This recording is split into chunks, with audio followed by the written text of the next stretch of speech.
Mes étudiants de première année éco, bonjour. Dans cette vidéo, on va voir ensemble comment représenter graphiquement l'objectif du consommateur. Avant de représenter graphiquement cet objectif, il faut d'abord déterminer l'objectif du consommateur. L'objectif d'un consommateur, de vous, moi et d'autres, c'est de maximiser le niveau d'utilité, c'est-à-dire de maximiser le niveau de satisfaction. Malheureusement, on ne peut pas tout acheter parce qu'on a un revenu qui est très limité. Donc, on doit trouver ou on doit optimiser l'utilisation de notre revenu, c'est-à-dire d'utiliser notre revenu de la meilleure façon possible pour avoir le niveau d'utilité le plus élevé. Comment on représente maintenant cet objectif qui, d'un côté, on a un revenu qui est limité, ça veut dire on a une contrainte de budget, et de l'autre côté, on doit l'utiliser de manière optimale, de telle sorte à avoir la meilleure utilisation possible et donc d'avoir le niveau d'utilité le plus élevé. Graphiquement, on a ici X, Y, vu que dans notre cas, la fonction d'utilité dépend de deux biens X et Y. Et bien sûr, X, Y, on va d'abord représenter graphiquement la contrainte de ressources ou la contrainte de budget parce qu'on a dit qu'on a un revenu qui est très limité. Et on a vu dans la question précédente comment on représente graphiquement la droite de budget. On a dit que ici, c'est R sur P de X parce que le bien X est là. Ici, c'est R sur P de Y parce que Y est en haut, et on a dit que la droite de budget, c'est tout simplement relier les deux points. Et on a la contrainte de budget. Donc ça, c'est la contrainte de budget. C'est-à-dire l'ensemble des points, ou l'ensemble des paniers, qui permet, l'ensemble des paniers X composés de biens X et Y, qui permet de dépenser la totalité du revenu. C'est-à-dire s'il y a deux biens, allez, prenez ce que vous voulez, donc sucre, pas sucre, café, allez, pâte et riz par exemple, vu que ici on a une fonction d'utilité de deux biens sans substituables, pâte et riz par exemple, donc ici c'est l'ensemble de quantités, à chaque point vous avez un ensemble de quantités de pâte et de riz dans lequel ou pour lequel vous dépensez la totalité de votre revenu. Donc ici c'est l'ensemble de combinaisons de quantités X, Y, pâte, riz, pour lesquels vous dépensez la totalité de votre revenu. C'est la contrainte de budget. De l'autre côté, vous avez des niveaux de satisfaction. Les niveaux de satisfaction ou les niveaux d'utilité sont représentés par des courbes d'indifférence. Donc à chaque niveau d'utilité, il y a une courbe d'indifférence. Ici, le courbe d'indifférence, on a vu dans la première question. Je vais revoir dans la première question. Quand on a représenté graphiquement les courbes d'indifférence de cette fonction, c'était des courbes décroissantes, ça veut dire x et y sont deux biens substituables. Donc je trace une première courbe d'indifférence d'un niveau d'utilité, allez, 5. Ou allez, d'une manière générale, on sort donc de ce 5, allez, on va dire U bar 1, un niveau d'utilité U bar numéro 1. Donc, et c'est-à-dire, donc, ici dans ce cas, donc le consommateur, il peut choisir donc, de dépenser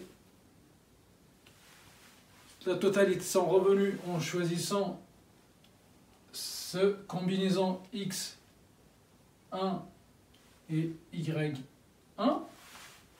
et avoir un niveau d'utilité U1 ou ici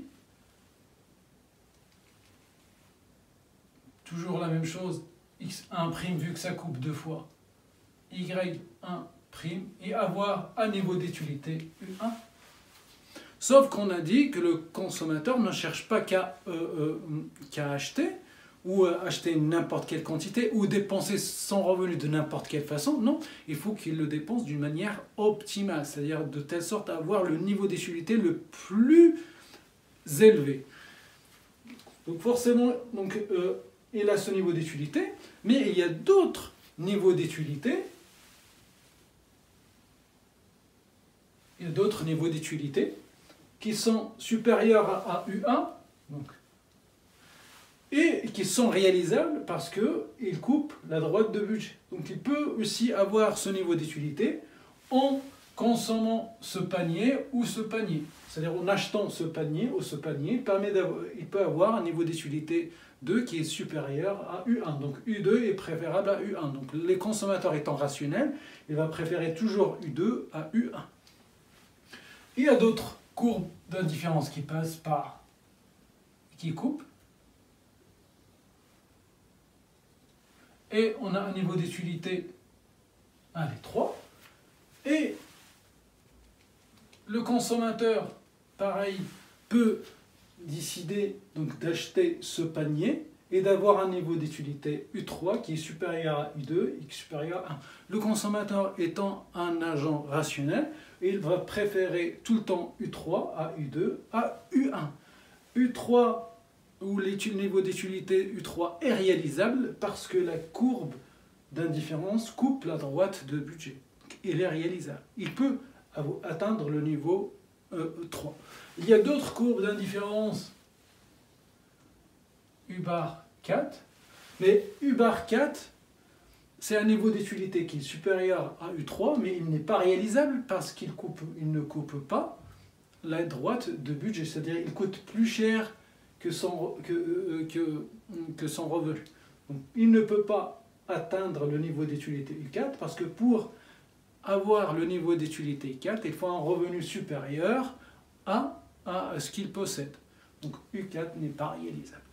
Donc l'équilibre du consommateur, c'est-à-dire c'est le niveau d'utilité maximal ou le plus élevé qu'il peut réaliser avec son budget. Donc c'est ce point qui a E.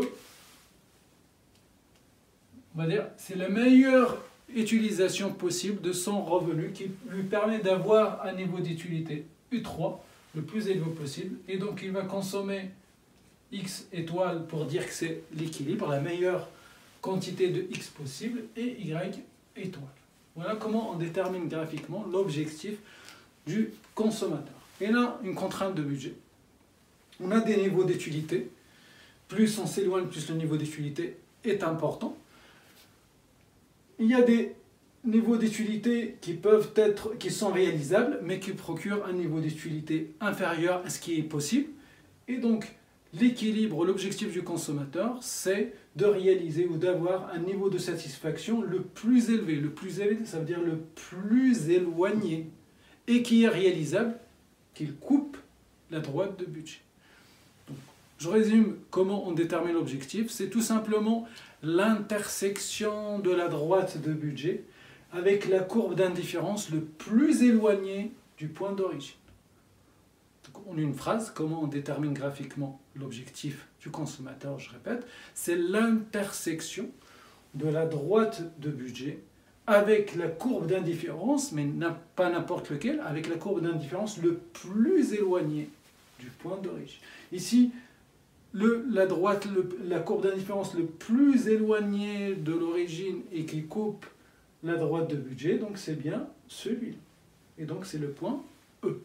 E, c'est l'équilibre du consommateur, c'est-à-dire c'est le point qui permet de réaliser l'objectif du consommateur, c'est-à-dire de maximiser son niveau d'utilité en prenant en compte sa contrainte de revenu. Donc voilà, j'espère que j'étais clair. Donc j'arrive à la fin du corrigé de cette question et je vous dis à très bientôt avec une autre vidéo.